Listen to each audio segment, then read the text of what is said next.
ఓం శ్రీరామచంద్ర పరబ్రహ్మణే నమః. శ్రీ గురుభ్యో నమః. శ్రీమాత్రే నమః. శ్రీ గణేశాయ నమః.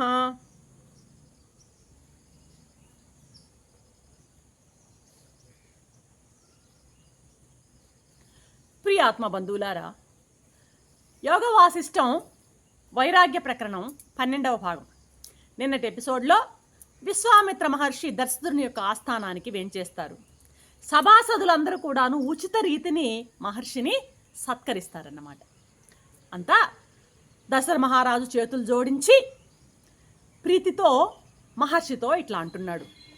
మహాముని, మరణించే వాడికి అమృతం దొరికినట్లు, కరువులో వాన కురిసినట్లు, గుడ్డివాడికి చూపు వచ్చినట్లు మీ దర్శన భాగ్యం మాకు కలిగింది.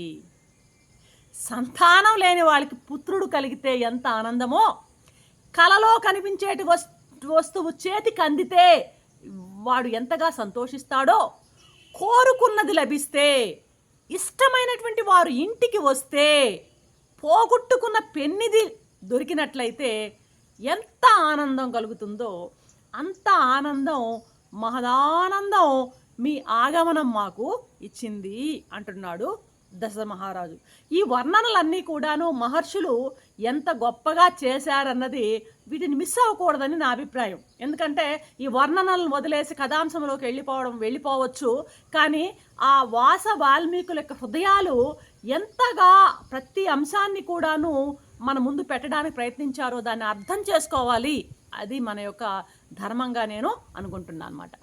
సరే, ఇంకా కొనసాగిస్తున్నాడు మన దశరథ మహారాజు.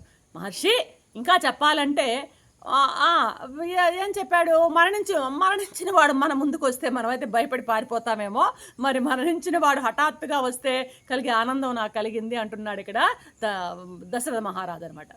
కాబట్టి ఇంకా ఏం చెప్తున్నాడు రాజు అంటే, మీ సాన్నిధ్యం వల్ల మేమిప్పుడు బ్రహ్మలోకంలో ఉన్నట్టు ఆనందిస్తున్నాము, అంత ఆనందం మాకు కలుగుతుంది అంటూ, మునీంద్ర, ఇది మేము ముఖప్రూతితో చెప్పే మాట కాదయ్యా, నిజంగానే వాస్తవంగా చెప్తున్నాను అంటున్నాడు. చూడండి, ఆనాటి కాలంలో ఋషులన్నా ఆ యొక్క మునులన్నా కూడాను, ఆ సమాజం, ఆ పాలకులు, ఆ సామ్రాట్టులు కూడాను ఇచ్చేటువంటి విలువని మనం ఇక్కడ గమనించాల్సి ఉందన్నమాట. అడుగుతున్నాడు దశరథుడు, మహర్షి మీ కోరిక ఏంటో సెలవివ్వండి, మీ కొరకు నేను ఏం చేయగలనో చెప్పండి. మీరు పరమ ధార్మికులు, భగవాన్ మీరు ముందు రాజర్షులై పిదప తపోబలం వలన బ్రహ్మర్షిత్వం పొందిన మహానుభావులు అంటే ఆయన స్తుతి కూడా ఒక రకంగా జరుగుతోంది దశరథుని మాటలలో అన్నమాట. కాబట్టి మీరు మాకెంతో పూజనీయులయ్యా, రాజర్షులుగా ఉండి బ్రహ్మర్షులుగా మీరు ఎదిగినటువంటి మహానుభావులు, మీరు పూజనీయులు. గంగా స్నానం చేస్తే శరీరం ఎంతగా చల్లబడి ఆహ్లాదం శరీరానికి కలుగుతుందో, నా మనస్సు మీ యొక్క మీరు వేంచేయడం వల్ల, మీ యొక్క దర్శనం భాగ్యం వల్ల నా మనసు అంతగా చల్లబడింది మహర్షి అంటున్నాడు దశరథ మహారాజు. ఆ వర్ణన ఇంకా ఆపలేదన్నమాట. ఈయన ఇంకా ఈ వర్ణాన్ని కొనసాగిస్తున్నాడు. బ్రహ్మర్షి, మీకు కోరిక, భయం, కోపం అనేవి లేనే లేవు కదా, మీరు రాగద్వేషాలకు అతీతులు కదా. మరి అటువంటి మీరు నా దగ్గరికి ఈరోజు రావడానికి, తమ దర్శన భాగ్యం నాకు కల్పించడానికి కారణం ఏంటి? నాకు చాలా ఆశ్చర్యంగా ఉందే.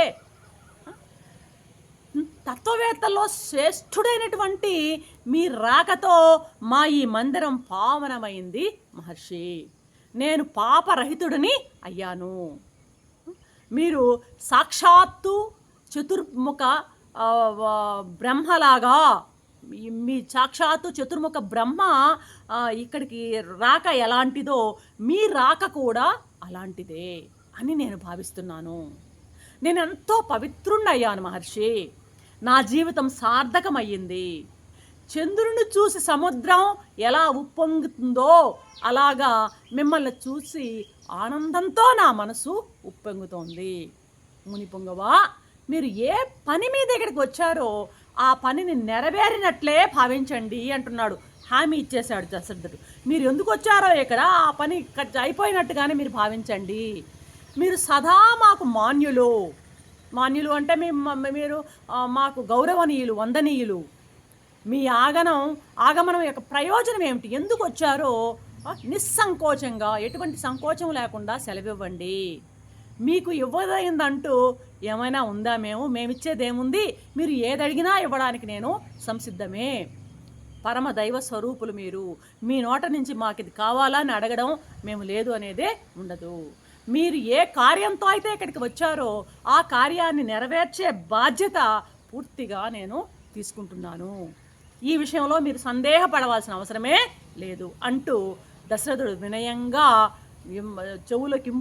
మహర్షి చెవులకింపుగా వినయంగా చేసినటువంటి అభ్యర్థనతో కూడినటువంటి ఆ స్తుతిని విశ్వామిత్ర మహర్షి గ్రహించి ఆయన చాలా సంతోషించాడు అన్నమాట.